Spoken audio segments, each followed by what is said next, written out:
Hey, what's up everybody? My name is Zelkenon. This is another Smite super build.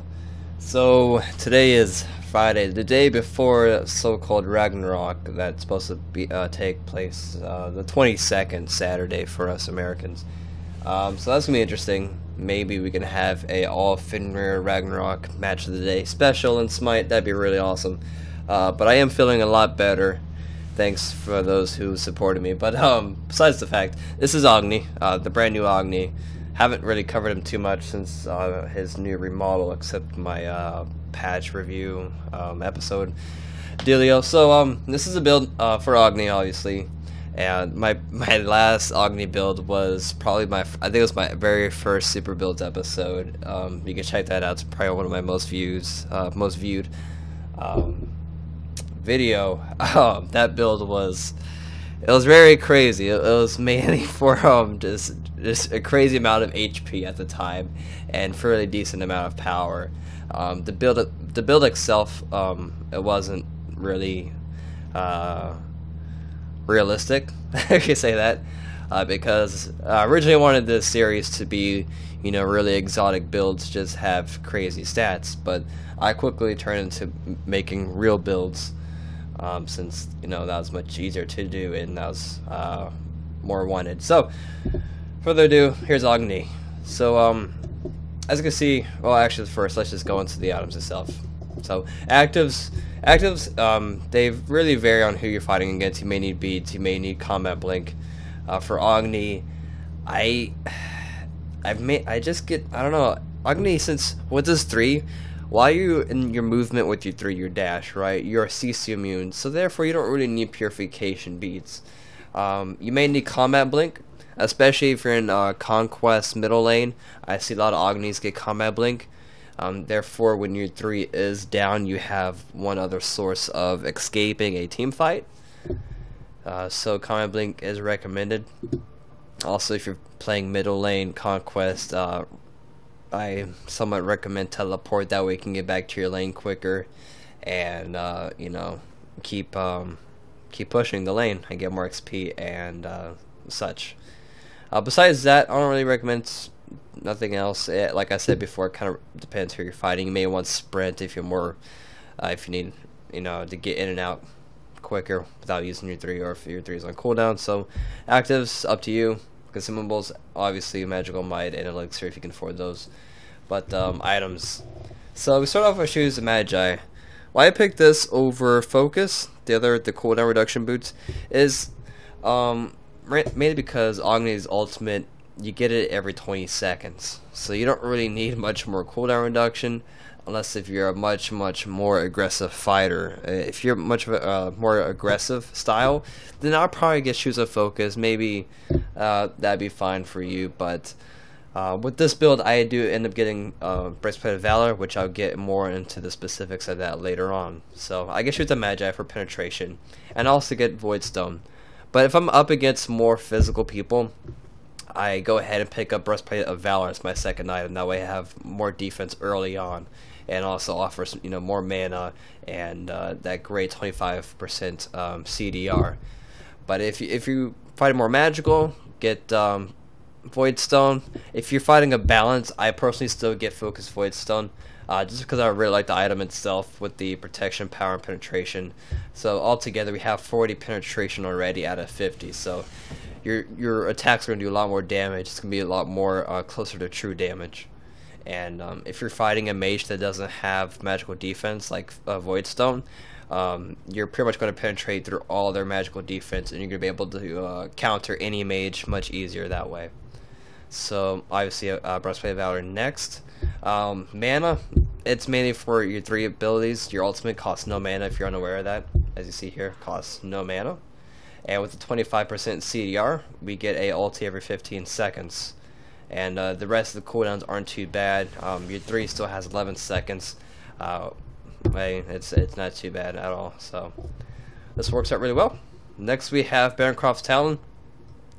I myself am semi-aggressive when I do play, and I often find myself at, you know, sort of low HP. So Barankov's talent helps me out, since when I I play aggressive and I lose HP.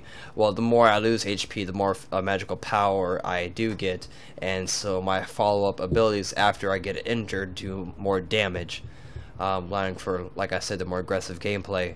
And then also you can quickly heal up off minions with your 2 or your 1, whatever, or your 3. I mean, you can clear minions however which way you want. That allows you to get your your HP back.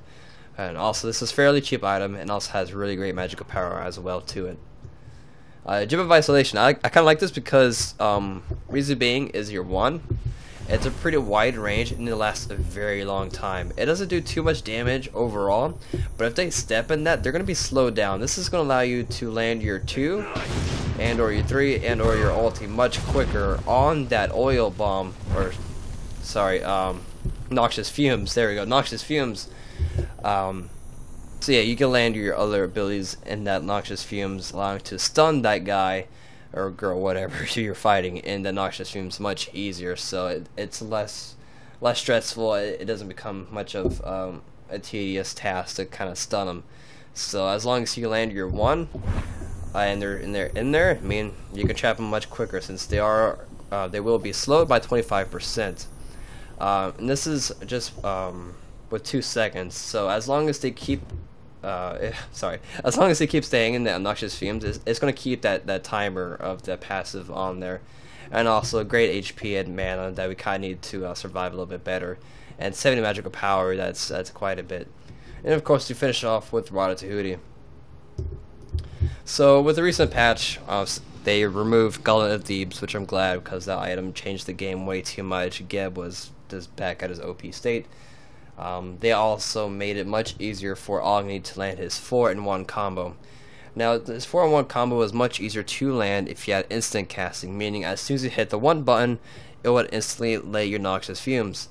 But I don't play an instant casting because I like to aim and kind of predict, and it's more of my gameplay style, so I do quick casting. So pretty much I'm holding the 1 button right now, and I can move around with it. As soon as I release it, it activates the ability. If you're a normal casting, I believe is like you click on 2, and then you can take your finger off the 2 button, and then you left click to apply that ability. But I'm not that style. I like my quick casting. So I'm playing quick casting right now. So you can do your 4, hit 1, there you go. It doesn't. So now, with that strategy, you can attack from a range and stun them at a range as well. That allows you to follow up with your 3, get up close to them, and then apply your 2 and burn their face off. So it works really nice, this new Agni. So I'm going to go over some quick tips with Agni. Some people don't know is if you have your trail, what is it called? Path of Flames. I never knew it was called. Path of Flames. If they're anywhere near that, you can't place your 1 into like, that's bad timing. So you can place your noxious fumes on your trail of fire, and it will ignite it, therefore stunning them. So you can be, this allows you for more aggressive gameplay. If you're charging, you can charge at them, and then kind of turn around real quickly, and then kind of set that off, and they're stunned. That allows you to follow up with your 2 and or ulti. So that's a tip there. But moving on to more of the build. So we have 481 magical power, 80 magical defense, and 138 physical defense. This is fairly nice. So let's go ahead and you can see the damage tick from that. 2 basic attacks. Not too bad, right? Okay, so now we got red buff with 481 magical power, magical might 645, and an elixir 757. That's a lot for Agni.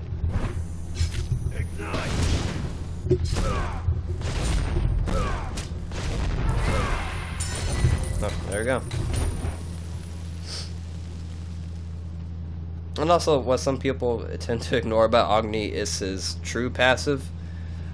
Basically, if you get 4 basic attacks, which is the little flame wave above his ulti meter thing. I kind of hope they respawn soon.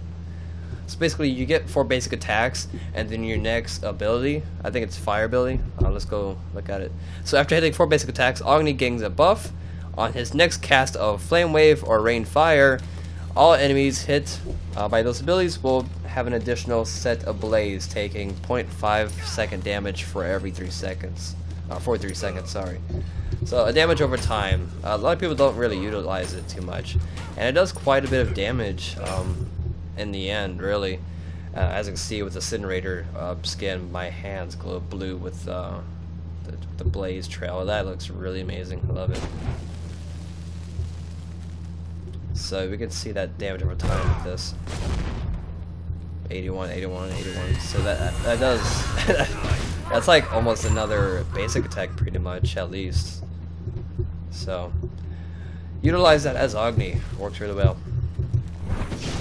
As you can see, yep, there you go. So that is all for this Smite Super Builds. I hope this helps you guys out. Yeah, pretty much. That is it. Thanks for watching, and I'll see you guys later.